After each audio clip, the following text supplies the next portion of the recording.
What if the next world war doesn't begin with explosions lighting up the sky? What if it begins quietly, with stock markets crashing, oil prices exploding, currencies collapsing, and ordinary people realizing their money no longer buys what it used to?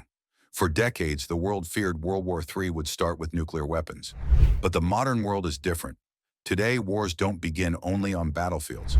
They begin in economies, energy markets, financial systems, and global trade routes. At the center of this fragile global system lies the Middle East. And at the heart of Middle Eastern tension stand two powerful enemies, Israel and Iran.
A full-scale war between these two nations would not stay local. It would send shockwaves across the world, military, political, and economic. This video explores what would truly happen if Israel and Iran went to war, and why the next world war may begin not with weapons, but with economic collapse. Part 1. Why Israel and Iran are headed toward conflict. Israel and Iran are not enemies because of borders or territory. They are enemies because of ideology, power, and survival. Before 1979, Iran and Israel had relatively normal relations. But everything changed after the Iranian Islamic Revolution. Iran's new leadership rejected Western influence and openly opposed Israel's existence. Israel, a small nation surrounded by hostility, viewed this as a direct existential threat. From Israel's perspective, a powerful regional rival openly questioning its right to exist, while developing missiles and nuclear technology, is a danger that cannot be ignored. This mutual fear has shaped decades of tension. Part 2. A war that has already started in the shadows. Although Israel and Iran have never fought a declared war, their conflict has been ongoing for years. It is a shadow war. This includes cyber attacks on nuclear facilities and infrastructure assassinations of scientists and military commanders, airstrikes on weapons shipments, intelligence operations across Syria, Lebanon, and beyond. These actions are designed to weaken the enemy without triggering open war. But shadow wars are extremely dangerous. They depend on secrecy, restraint, and perfect calculations. History shows us that one misjudgment is often enough to turn a hidden conflict into a visible one. Part 3. Iran's most powerful weapon. Proxy warfare. Iran understands that a direct war with Israel, and possibly the United States, would be extremely costly, so it chose a different path: proxy warfare.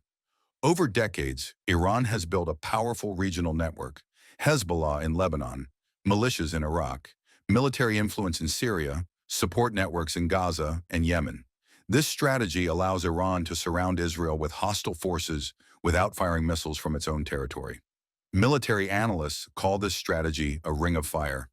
If war erupts, Israel would not face one enemy.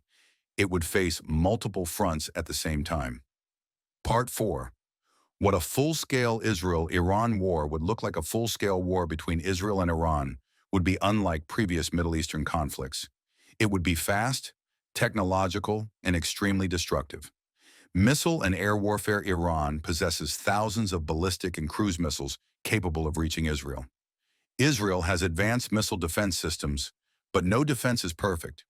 Military bases, airports, power plants, communication networks, and major cities would all become targets. Within hours, daily life would come to a halt. Part 5. Hezbollah opens the northern front. Hezbollah is Iran's strongest and most dangerous proxy.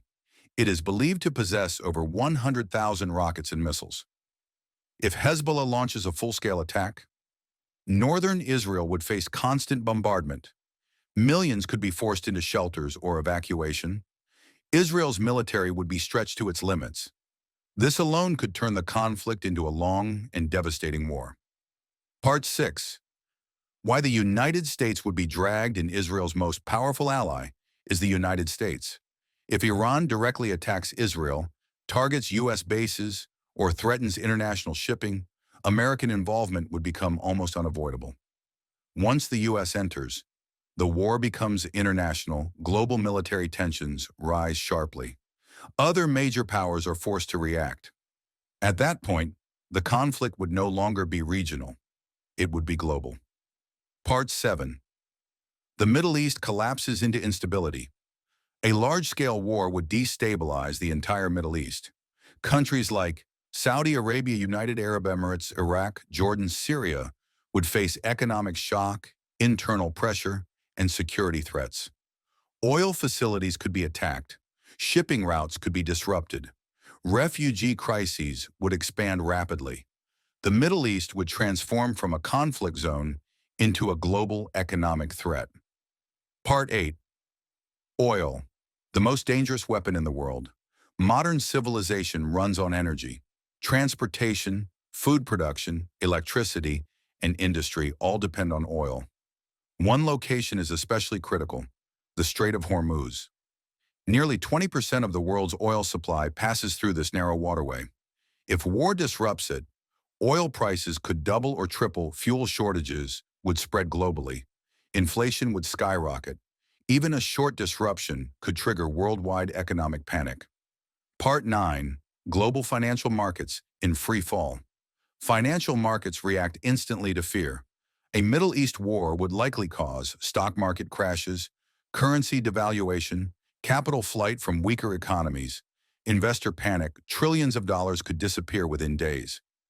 Banks would tighten lending, businesses would freeze hiring, economic growth would collapse. This would not be a normal recession. It could become a global financial crisis. Part 10. Supply chains break down again. The COVID-19 pandemic exposed how fragile global supply chains really are.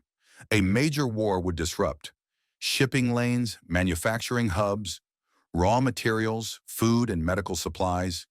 Even countries far from the Middle East would feel the impact. Shortages lead to higher prices lead to social unrest. Part 11. Why economic collapse leads to war.